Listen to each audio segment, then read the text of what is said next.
So this is the use of sparse coding for learning mid-level features in sort of mainstream type computer vision architectures. So things based on SIFT for low-level features, and some classifier on top. And then the mid-level features are based on still the same kind of architecture we were talking about before. We've been talking about all along.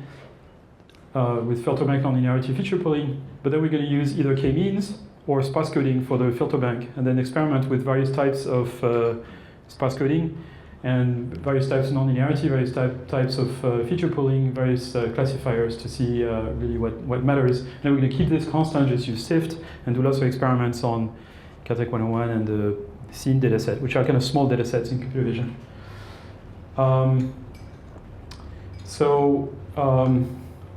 So the first thing we can do, so SIFT again is based on the same kind of model. I kind of didn't write down the normalization here, but there are normalization going on here.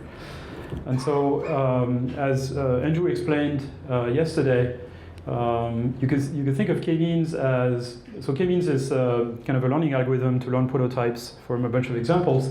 But once you've learned the prototype, you can think of k-means as a filter bank which consists of all the prototypes, and then you compare the input to all the prototypes and you generate a binary vector. You use a winner-take-all nonlinearity that generates a binary vector with 1, 1 for the winning prototype, thank you, and 0 for the others. And then you pool those sparse vectors, ultimate sparse vectors over an area using perhaps a pyramid, where you pool them all to produce a single vector, and then you pool them to produce to pool over quarters of the image, and then over 16 regions in the image, concatenate the results of the pooling, and then plug that to a classifier. So that's the idea of pyramid histogram pooling. But of course, we could choose to replace this by, instead of generating a one-of-n code, we could do something called soft assign, which consists in generating a normalized vector of values between 0 and 1 that sum to 1 by feeding the distances or the exponential of the distances or the square distances of the input to the prototype into a softmax function. Okay, so softmax function is exponential one input. So one output is equal to the exponential of the input divided by the sum of the exponentials of all the inputs. Okay, so what you get at the output of this is a normalized vector that looks like a probability vector. But you can think of it as kind of a soft version of the k-means vector quantized representation. And then the next thing, so it's less sparse, but the learning algorithm is still k-means. You can also train the prototypes using something like a mixture Gaussian algorithm, and use the prototypes, interpret the prototype as centers of Gaussians, and then generate the response again as maybe normalized or unnormalized feature vector. So it's a bit like using, well, let me leave it at that. And then there are sort of, you can of course use sparse coding, in which case you have to use the L2, L1 minimization to generate this vector of sparse codes, as we explained before. And there are sort of more modern versions of this, in particular something called Fisher vectors, that are based on computing the change in parameters of a large mixture Gaussian model, essentially. So you train a large mixture Gaussian model on lots of data, and then you show a particular sample, and you say, how would I change the parameters of a mixture Gaussian model to take into account the data that I'm currently observing, and you use that as the feature vector that represents your input. And that seems to work very well, actually. This is out of the Xerox Research Lab in Europe by a guy called Florent Perronin. I'm not going to go to the details of this. Perhaps Rob Fergus will talk about this a bit more. Okay, so here's what we're going to do. We're going to take, so the standard way of doing this in computer vision is you take one SIFT feature vector, which is essentially a 128-dimensional feature vector, and you run through sparse coding, and you get a sparse code. But what we're going to do just like in convolutional nets, we're going to take a neighborhood of SIFT feature vectors, sparse code that, and And we call that macro features. And these are the results you get. So let's see. So this one is kind of the reference original work. This is on Caltech 101 with 30 training samples per category. You get around 65% correct. So it's using a special pyramid pooling, hard quantization, k-means, and a very simple kernel type SVM. It's not a linear SVM, but it's very close to linear using intersection kernel. So this one uses soft quantization, and it works pretty much the same. But there are cases where it works better depending on what you do. Yang here, this is out of Caillou's group at NEC. In California, I used sparse coding with max pooling and a linear classifier and got quite good results. And my student Yann LeCun did this kind of systematic series of experiments trying to use sparse coding with hard quantization, average pooling, max pooling, sparse code, etc., with macro features. And what works really well is sparse coding with max pooling. And the kernel SVM doesn't make much difference over a linear SVM. Actually, it's pretty much the same. But where it seems to make quite a big difference is this idea of macro features. So you can get to the 76% or so. More recently, she's done some work of trying to embed, to find sort of high-dimensional embedding, much higher dimensional than sparse coding. So the problem with sparse coding is that the best results here are obtained with sparse coding with 1,000 dimension. So to understand what goes on, you take an image, you compute sift vectors on a number of points on the grid, typically 20 by 20 or so. So it's about 400 of those. Then you take a group of 4 sift vectors, you do sparse coding on them with dimension between 1,000 and 4,000, and then you do the pyramid pooling on top and plug that to an SVM. That's how you get the 75%, the 76%. So it's very expensive because you have to compute the sparse code, 1,000 dimensional, 4,000 dimensional sparse code over lots of different regions in a single image. Although Arthur Schlam, who has this kind of hash-based sparse coding method, managed to make this much faster, quasi-real time. So what it looks like is that as you increase the size of the feature vector, things get better. But you can't really increase the dimension over which you do sparse coding because you end up with ridiculously large feature vectors that take a huge amount of time to compute. So building on an idea also from Caillou's lab, Yann LeCun did some work where she tried to combine k-means and sparse coding with the idea that what you want is when you do sparse coding and a pyramid pooling or pooling afterwards, you're sort of averaging a bunch of features that are nearby. And what you get is some sort of aggregate feature vector that represents the image. But the problem is that you're aggregating things that may belong to the object or features that may belong to the object or features that may belong to the background.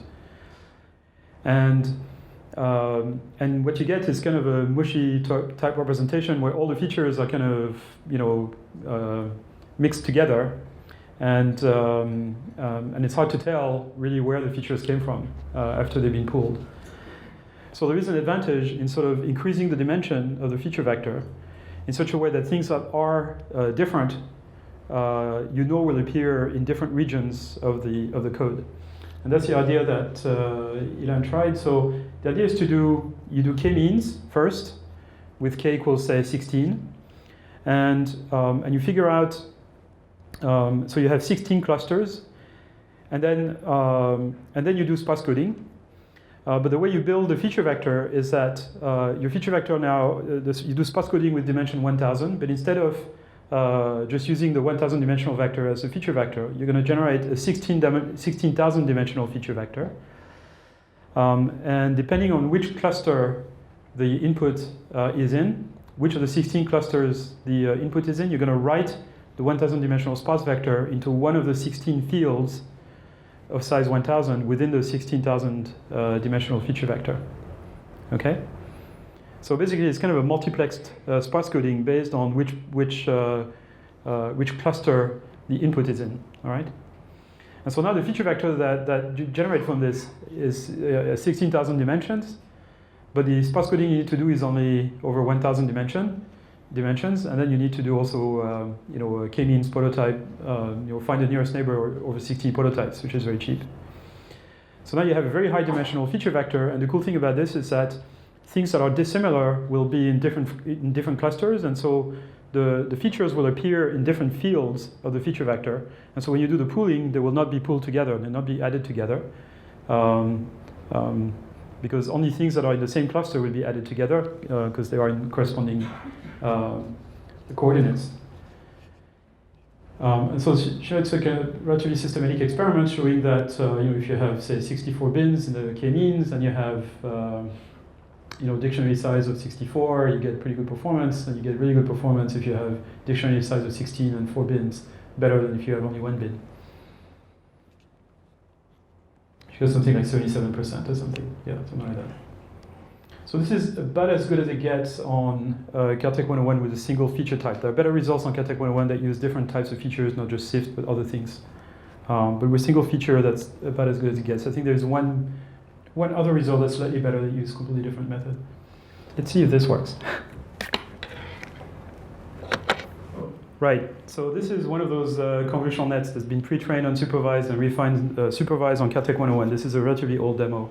And we can train it to recognize a bunch of objects. So let's say a microphone. So I'm going to point the camera at the microphone and I'm going to hit the M key.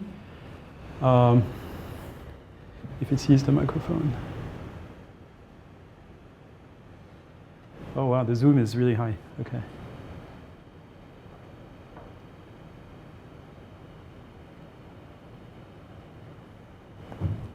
Right.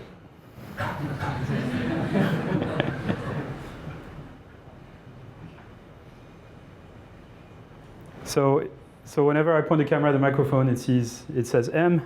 I can point the camera at me. Well, actually, it's hard to see, is it?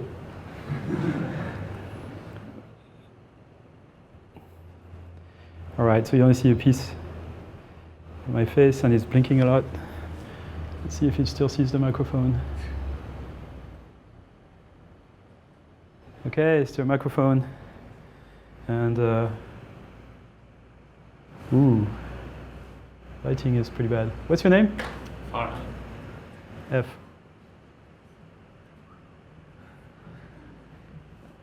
And what's your name? Verena. Say again? Verena. V. Okay. And I'm disconnected again. So we have V, F,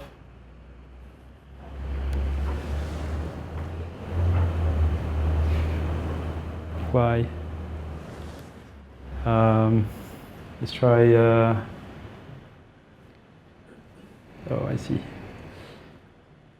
Let's try the projector here. P. Okay, so what I'm doing when I'm hitting the key is that it's just recording a template of the feature vector that comes out of the system, and it's a 256 feature vector. So the classifier is basically a 256 dimensional nearest neighbor. You could think of it this way. It's actually Parson window, but it basically behaves like a nearest neighbor. Still F. Where are you? Here, V. So you can train it to recognize just about. Oh, that's beautiful. That's a light, huh? Right. Light. Where's the projector? Projector. And it's real time because it's all feed forward. It's just a convolutional net. So it's got 32 filters at the first level, 256 feature map at the second stage, but 4,000 filters. And you can use this also for kind of gestalt perception, so there's no particular object. So I'm going to point the camera at you guys in the back, and I'm going to call you number 1, and then number 2, number 3, 4, 5. So here, I'm going to move the camera back between 4 and 3. It's not very stable, I'm afraid. 2, and not so convincing, is it? What happens if you point it at the rug? as the rug. Okay. I can say R. That's the rug. I thought it might have been the same. It's pretty stable at the rug. And did we lose you? You're still F. And we lost you. Ah no, V, here we go. Less stable than before because there's a lot of similar looking motifs. So you can twin this, in real time basically because the features are kind of relatively invariant and trained to kind of recognize objects, whatever they are. So what if you change the background of the microphone or change the illumination on the microphone? So the illumination doesn't matter too much because what the image that the system sees is the one at the bottom, which is contrast normalized. The background actually matters. So it takes into account, so it depends. So it's actually hard to see the microphone. Okay, so here we have the microphone. So if I rotate around,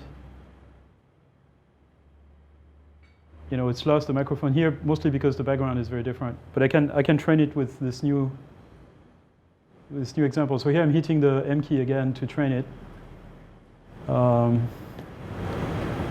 It's not that stable anymore, but so it's really keying on the I guess the round shape probably. All right. Well, thanks.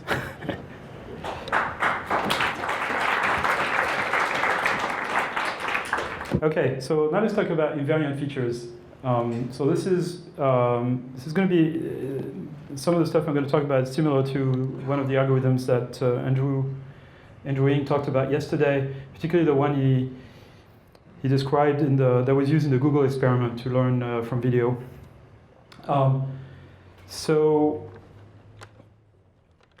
So the basic idea of learning invariant features, not just local features, but sort of including the pooling operation within the unsupervised learning with sparse autoencoder, we call that IPSD or invariant PSD. And it's using something called L2 group sparsity.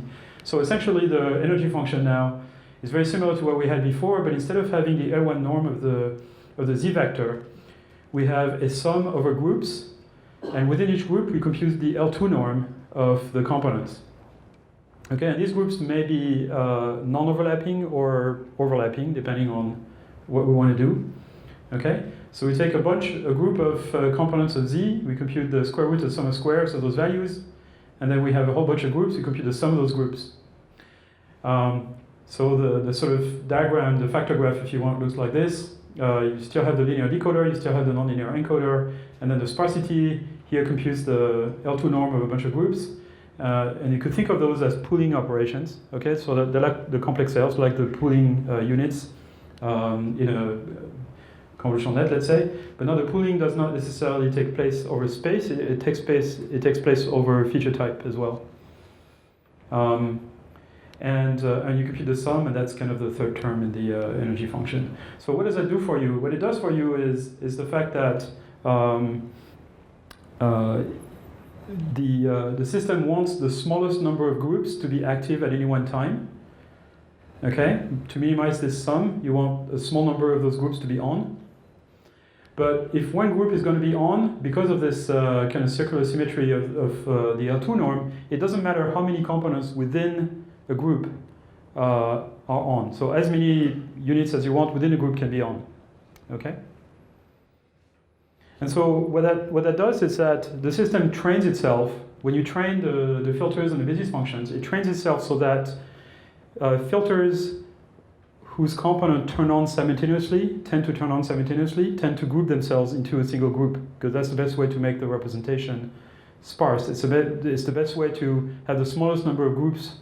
same time. Okay? So there's kind of a history of this that goes back quite a long time. The idea actually came originally from something called multidimensional ICA or subspace ICA, and that came out of a guy called Cardozo in France in the 90s, and Apo Ivarinen and Hoyer in the early 2000s. So they use this idea of kind of group sparsity with square ICA algorithms. So Cardozo used the decoder-only algorithm, so it's kind of like sparse coding where you have a dictionary matrix that regenerates the input, but it was a square matrix, and he used kind of this L2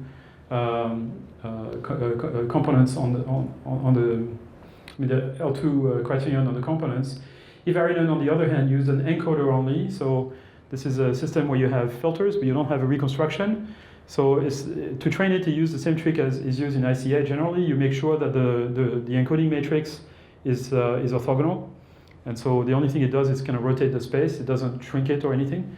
And so that ensures that, because it's square, that you can reconstruct the input from the code, but there is no explicit reconstruction. It's kind of implicit in the constraint on the matrix. And then they had kind of a very nice idea of kind of arranging the filters in the topographic map and have kind of some idea of sort of biological plausibility of this. I'll show you some examples later. A little later, Jeff Hinton with some of his postdocs and students produces this method called the pooled product of experts, which you could think of an overcomplete form of ICA. In fact, they have a paper where they kind of reinterpret ICA in these terms. And so they have kind of an overcomplete bunch of filters with a log student t penalty on top of kind of sum of square of activations or average. And they arrange that also in topographic maps that produce very nice patterns. And the way they train this is using contrastive divergence. So the way they ensure that the code reconstructs the input is that they sort of invert the system by using contrastive divergence.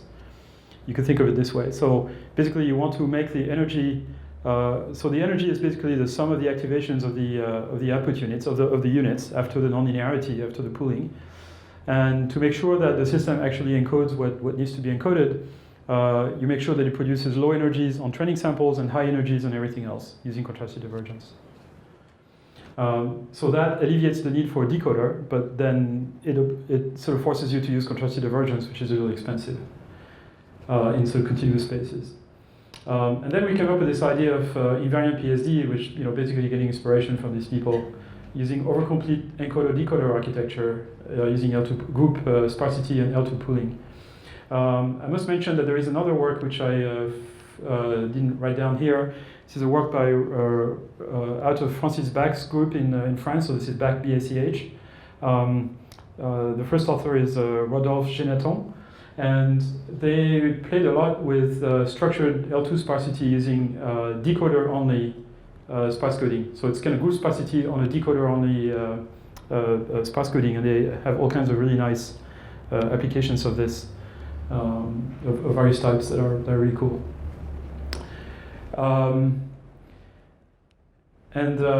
So after that, Kwok-Lee in Andrew Ng's group came up with a very similar system here they call RICA, which is reconstructing ICA. So it's basically adding a decoder to Ivarinen's encoder. So it's basically identical to this algorithm, except he used a linear encoder and he tied the matrices for the encoder and the decoder.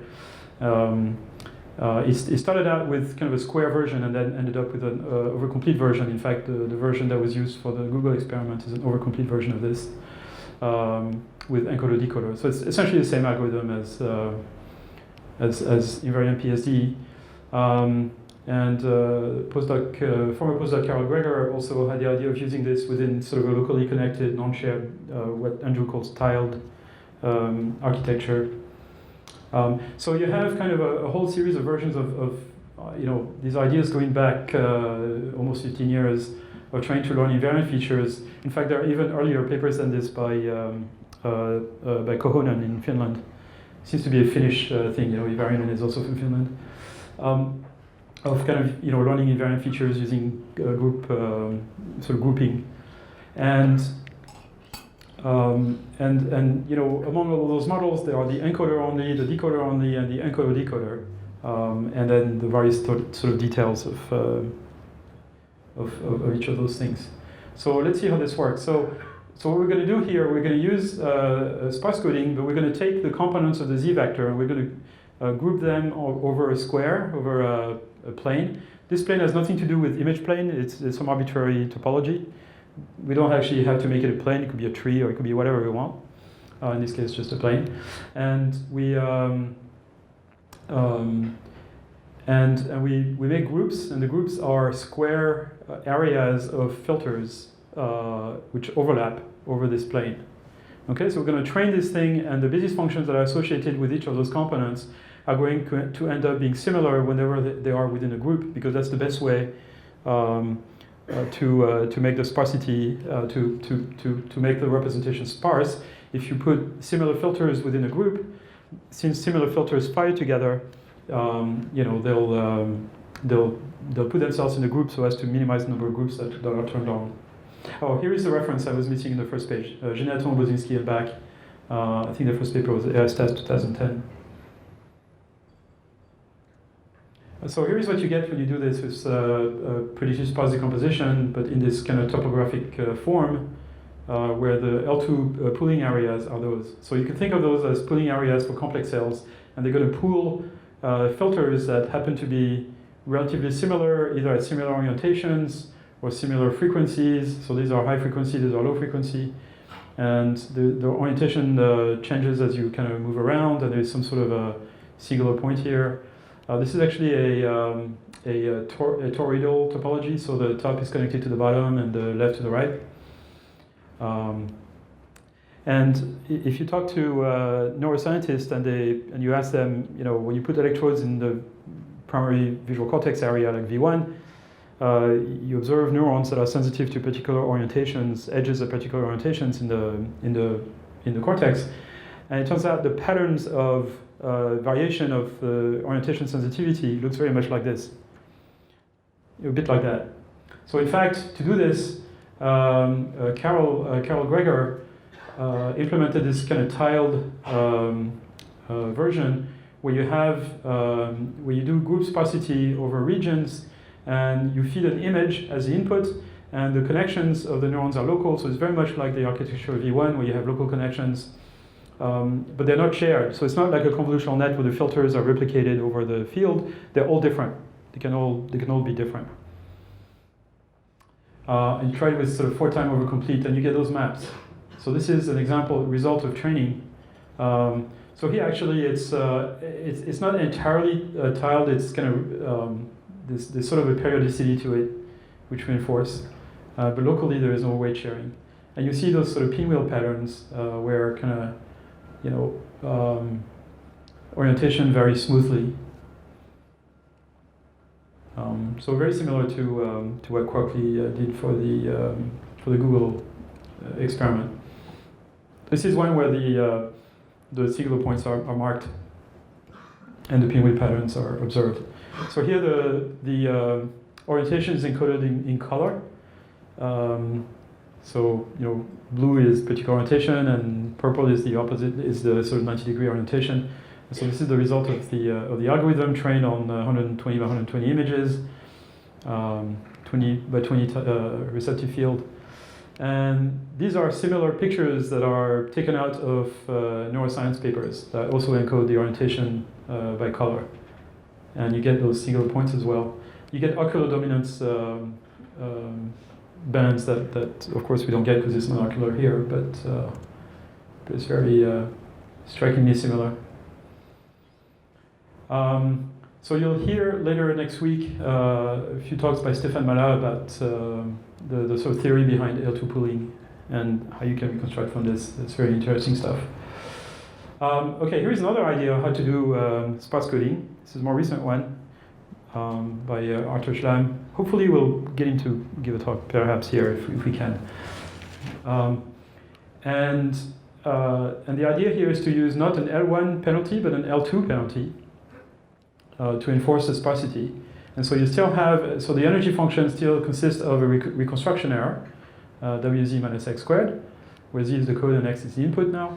And the sparsity term now is a vector formed by the absolute values of the components of z, transposed, multiplied by an S matrix, multiplied by z again. or up to the value of z again. Okay, so it's a quadratic form. And the intuition behind this is the following. Imagine that one term in S is non-zero. Let's say Sij is non-zero. To make the contribution of this, so this Sij term is going to be multiplied by Zi and Zj, right? Zi on the one side and Zj on the other side. To make that contribution small, if Sij is large, you have to make either Zi 0 or Zj 0, and then the product will be 0, right? So you could think of a non-zero Sij as a mutual inhibition between component I and component j of Z. Okay? So pictorially you can represent it this way, right? You have Zi here, you have Zj here, you have an inhibitory connection between them, and if one of them turns on, the other one cannot turn on, or you have to pay a price. Okay? So it's kind of a more explicit way of enforcing sparsity than L1. And to some extent it's more biologically plausible, but it's less satisfying to the eye or to the mathematical eye because this function is completely non-convex. And so what mathematicians like about the L1 sparsity is that it's convex. And this is non-convex at all. But it still works pretty well in the sense that you can find pretty good minima. It's a weird non-convex function where there is a path that keeps going down to a minimum from the origin, right? So if you start from the origin, there's a path towards the optimal, the global optimum that never goes up. So it's non-convex, but it's kind of not nasty non-convex.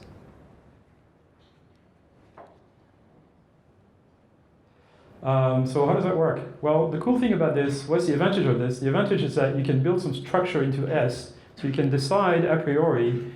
First of all, you can learn S, or you can decide a priori which terms in S will be 0 or non-zero. So here, that's an example where we arrange the component of Z on a tree. So each component of Z here is represented by its corresponding column in the dictionary matrix, okay? Usual representation.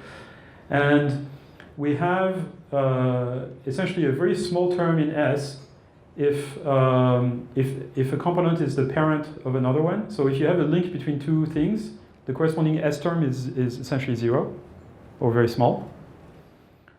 Okay, so those two guys essentially do not inhibit each other, and so they will probably end up being very similar in terms of filter because they'll be allowed to turn on simultaneously. Okay, and the S term that links this guy and say that guy is going to be large because the tree distance is large to go from one to the other. So we can set the S term so that the size of the component in S depends on the distance in the tree, for example. And it's 0, it's very small for parents and children. And so when you train the system, the filters organize themselves so that you get this sort of continuously varying orientation as you go around the circle here, and those are fairly high frequency filters. And then these are lower frequency filters and yet lower frequency filters, and this is kind of a generic soft edge. You can have more filters. You can group the filters in pairs that do not mutually inhibit each other. So here you get a pair where you get one angle and a 90-degree angle. And you need this here to represent images. You need presumably orthogonal filters. And here you get some sort of, kind of looks maybe like a quadrature pair or something similar to this. Same here. And as you go further down the periphery, you get sort of higher frequency filters. Same here with 4. Now here is another example of this algorithm. So here what we did was put the filters along a kind of square topology, and the inhibition, the S matrix, is non-zero for filters that are in a ring around each filter, right? So if I take this particular filter, it leaves its neighbors alone. There is no inhibition with the neighbors, so the neighbors tend to be similar to the center because they're allowed to turn on simultaneously. But then it will inhibit the second neighbors and the third neighbors and etc. Up to a limit. So it's kind of a ring, if you want, ring inhibition. And if you have this kind of local ring inhibition, the filters organize themselves in those topographic maps, the same kind of topographic maps we were observing before. But it's much more kind of, biologically plausible to have lateral inhibition, which we know exists in the brain, than sort of an indirect way of doing sparsity using L2 pooling. So local groups of those features would be perfect candidates for being pooled and to create locally invariant representations. This is sort of different settings and different types, different parameters.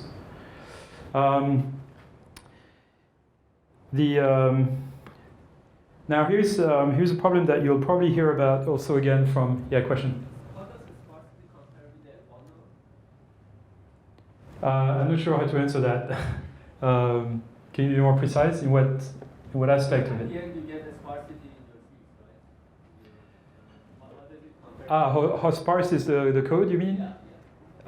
Well, that depends on the setting of the parameters. You can make it really sparse if you want. But it's hard to tell. Okay, so here's a question that I didn't I didn't talk about. The question is, what is the optimal sparsity setting that you should use when you're training a system like this to do feature extraction for recognition? And the answer is weird. It's slightly more sparse than you would think. So in other words, when you do cross-validation and you try to set the sparsity parameter so you get the best classification performance when you train a classifier on top, usually the sparsity you get produces pretty bad reconstructions. It's actually quite sparse. And we don't know why. And we don't know if it's problem specific or not. There's probably a lot of studies to do along those lines. And so it's, right now it's just empirical. You just do cross-validation and you figure out what's the best value of the parameter. But it's pretty sparse usually. So here we haven't tried systematically to use this for recognition, so I really can't answer that question. What's the best sparsity? You can tune it up or down. You can change the value of the S matrix. You can have a coefficient in front. It can be more sparse or less sparse. Those are tuned to produce pretty pictures. Okay. Yes, question in the back. I was wondering, so it is lateral inhibition, and surely it doesn't extend very far, right? So you have to stop inhibiting after that. So do you do a hard cutoff, or does it go like this? So I actually don't know the detail. I don't remember the details of this particular experiment here. For all I know, it might actually be pretty far. I mean, the inhibition might actually go pretty far. It doesn't go all the way through because it's a toroidal topology, so you have to stop it someplace. And I think it's uniform weighting, but frankly, I don't remember. It might actually be some sort of Gaussian weighting of some kind. My guess is that it's uniform. Any more questions? Okay, so here's a problem that I'm sure Jeff will address in his lectures later today. And it's the issue that when you do pooling in a convolutional net or a recognition system in general, you're wasting a lot of information. You're letting a lot of information on the floor. And that information is the position information of the features, of course, right? So you're pooling the features over an area, and what you have is kind of an aggregated presence or absence of all features within this area, but you've forgotten where the features appeared. And it could be that for a lot of recognition tasks, it's actually good to preserve that information somehow. So people have kind of tried to devise other ways of pooling that kind of do not eliminate the position information, but kind of factors the representation into what is there in the image on one side and where is the stuff in the image on the other side, and you get this kind of factorization. So we call this the what-where factorization, and there's a few methods to do this. This particular one was devised by Carol Greger, former postdoc, and the idea is to use multiplicative interaction. So again.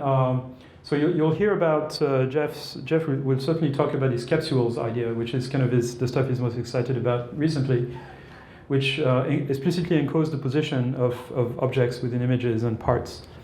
And it's very cool. So this is kind of another way of doing this, and this is going back to really, really old ideas by Jeff on kind of mapping units. So you could think of the problem of recognizing objects with invariance to rotation and shifts and scale as one of being able to map the pixels of the image into kind of a fixed reference frame. So you could imagine that if you knew the pose of the object, you could have a bunch of latent variables that indicate the pose of the object, and you could have a module that transforms this object into a kind of fixed reference frame, and then in that reference frame you can do template matching. Okay, so it's the idea of mapping units, if you want, if you're interested in sort of neural implementation of it, or it's simply the idea of kind of normalization, for in sort of traditional vision systems. You'll also hear a kind of version of this from Graham Taylor, I think, who's probably going to talk about three-way interactions in RBMs later in the week. So here the idea is to use multiplicative interactions to get compositionality. So let's say you have a bunch of objects, and there are two elements that characterize each object, the shape and the size. And it's kind of compositional in the sense that you can have any shape with any size. So it'd be nice to have a representation where on one side you have the shape, think of it as the what, and then on the other side you have the size, or maybe the location, or maybe the orientation. You can think of it as a where. And then you would have, you would take this vector multiplied by a matrix, where the number of columns is 3 and the number of rows is this size, or whatever it is, maybe 1. And same here. And then with a multiplicative interaction, by sort of multiplying the two things, you'll have one of those units will turn on. So if you turn on this unit and that unit, well, in fact I don't have the connection. If you turn on this guy and this guy, then those two links will be activated when you compute the product. This guy will turn on, which is a medium circle, and all the other ones will not turn on. Okay? So how do you implement this in a sort of autoencoder, sparse autoencoder architecture? So here is the architecture. So let's just look at the decoder for now, because that's the simplest thing. So we will have a bunch of inputs, okay? Let's say 3 inputs. And those, you could think of those inputs as being successive frames of a video. And these would actually maybe already be a feature representation of the input. So not just the pixels, but maybe already kind of a sparse code of some kind. Okay? So think of this as feature vectors, first level feature vectors, for example. And those are kind of 3 different time steps, 3 successive time steps of a video coming in. So we're going to derive 4 different codes, which are going to be inferred using, energy minimization. And this code is going to represent the content of all the frames. So whatever objects are contained within the frames, and the frame will be just a small window over a video, right? So this will encode the what, if you want, and they will not be allowed to change over the 3 frames. So this has to be constant over the 3 frames. And this guy, supposed to encode the where, is allowed to change from frame to frame, but it's got a very harsh sparsity constraint on it. So the system cannot use those codes to encode the entire input because it's very sparse. There's a high sparsity constraint on it. So it has to put some information here to complement that.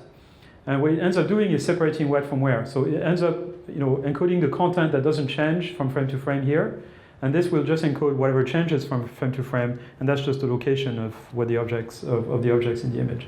So that's the decoder, and the encoder has a very similar architecture, just with the arrows flipped. So the way you combine, so you take this, multiply it by a matrix, take that, multiply it by a matrix. That's the same matrix here. That's a different matrix, and then you take the result of multiplying this matrix. Those vectors are the same size as the s's, and you multiply them term by term. Okay. So here, this guy will say, well, I'm seeing, say, a horizontal edge, but I'm not sure where, so I'm going to tell you there's just an horizontal edge, I'm not sure where.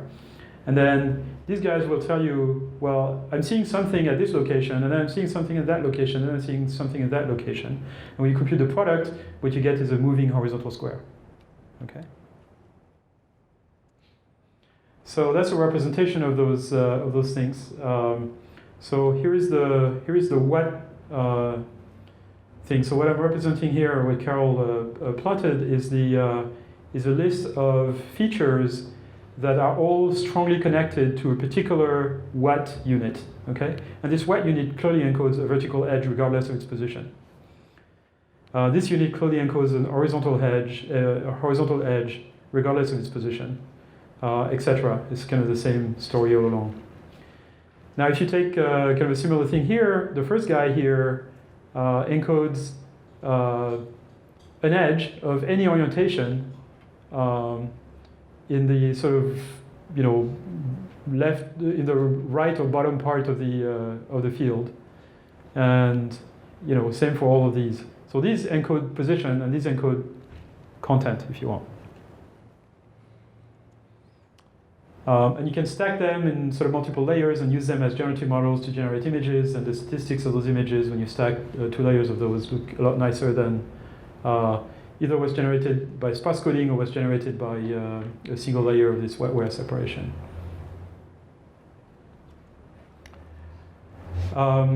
Okay, I'm actually going to stop here for now and take questions.